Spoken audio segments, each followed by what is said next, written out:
Hello, good afternoon, everyone. Thanks for the opportunity to give this lightning talk. I'm Jin. I will go straight to my topic.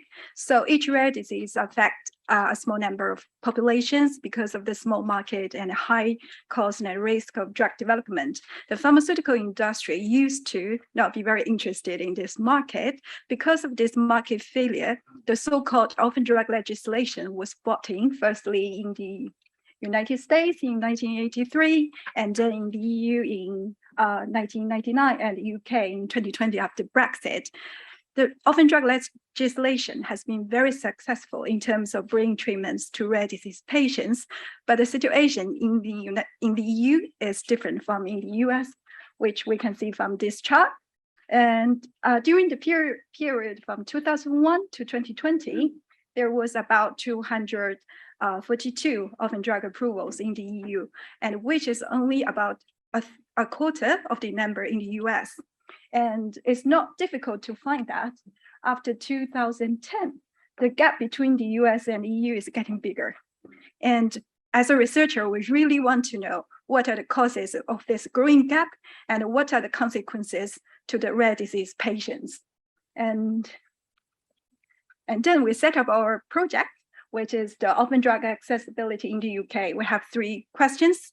And the first is, what is the position of UK orphan drug accessibility compared to the US and other EU countries? As we all know, the drug centrally authorized in the EU may not be funded in the UK, and there is always a time delay between the EU centrally authorization and the reimbursement decision in the UK.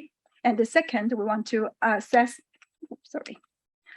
the impact. What are the implications of inaccessibility for rare disease patients? And finally, we want to inform the policy. What are the roadblocks that need to be addressed to improve the UK orphan drug accessibility? And then to answer the 3 questions, the rare disease patient's voice really matter for us. So we really want the rare disease patient organizations to get involved in this project. And we have 3 steps. The first, we launched our online survey, and patient organizations could share their experience in getting access to medications used to treat your rare disease, which is not only about the orphan drugs, it also includes the drug in clinical trial and off-label use. And the second, the rare disease organizations can tell your story about the impact of inaccessible medications on you and your family's life, and what are the difficulties for you to get access to the orphan drugs. And the third, we really want the rare disease patients organizations to take part in the research, and we can discuss together about the challenges and opportunities to improve the orphan drug access in the UK.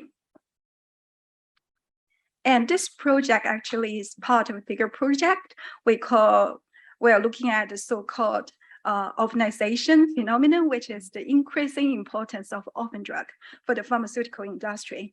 And we're looking at industry dynamics, regulatory frameworks in different countries, the high prices of some orphan drugs, policies and controversies. And we're really interested in the patient groups and the new model of drug innovation, such as we talk about this morning, the patient-centered drug repurposing model.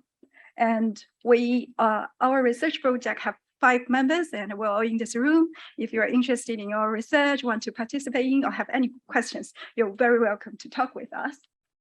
And if you want to learn more about our research, you can either go to our website or follow us on Twitter. And here is a barcode. It's for our online survey, which we launched last week. So you can scan this barcode and do the online survey. It takes about 15 to 20 minutes, and you have a chance to win Amazon voucher, £20. Yes. Yes, that's all for me.